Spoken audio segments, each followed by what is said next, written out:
This segment is brought to you by the Kansas Soybean Commission. The Soybean Checkoff, progress powered by Kansas farmers. Good morning and welcome to Farm Factor on Ag AM in Kansas. My name is Conrad Kabus. Today's episode is all about bringing unique ways of electricity to provide producers and consumers with power. Many producers have unique ways to tackle on-farm problems, especially Gail Fuller. My name is Gail Fuller, and I have a 1,500-acre farm at Emporia, Kansas. And we've been 100% no-till since 1995 and started using renewable energies about 4 years ago.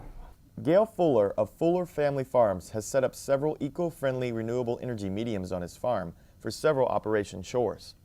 The renewable energies we're using on our location right now, mostly solar energy. We're using solar timers on our electric fence to open gates to move our livestock. We have a solar-powered portable pumping system we can pump water out of ponds or wells with. And just recently we've added a solar charger to our portable eggmobile that our chickens live in that actually opens and closes the door at sunrise and sunset. As more consumers ask about where food comes from, Gail hopes to impress consumers about his operation. Well, a couple of reasons. One, as the cost of energy continues to go up, we like to be low input producers. And I think it's also just creates a good story for the consumer and for our customer that, we really do care about the planet and we want to do everything we can to be as sustainable as possible. Gail's hopeful for the future and believes that his operations will grow on other producers. The future for our farm is really exciting. I just hope I can live and last long enough to see it come to fruition. But our hope and our goal is to completely eliminate the use of pesticides and fertilizers through the use of no-till and the introduction of multi-species cover crops and livestock. We have the ability now to grow all of our own fertilizers.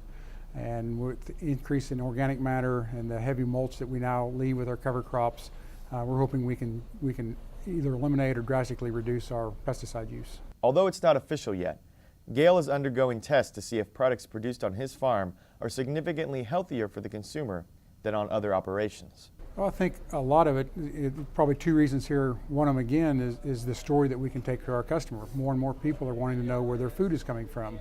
And this is a story the customer wants to hear. We're using renewable energy, we're cutting our pesticides, and we're also getting ready to start doing nutrient density testing on the products that we're growing, and we're going to show that the grain and the meat that we're producing is much better for you. So, I just think it's a great story to take to the consumer, and again, it's something that all producers need to be much more mindful that we live on a planet that is a dying planet. We're limited in our crude, we're limited in our phosphorus and things like that, and we need to start being much more mindful of how we're using everything. Tar Waters has what you need for all seasons for around the farm and home. Working, hunting, growing, feeding, snow removal, even fun for the kids. And a service department with experienced techs to help keep your equipment in top running condition. Tar Waters has a huge selection and the best prices. Tar Water Farm and Home, family owned and operated since 1978. They have what you need.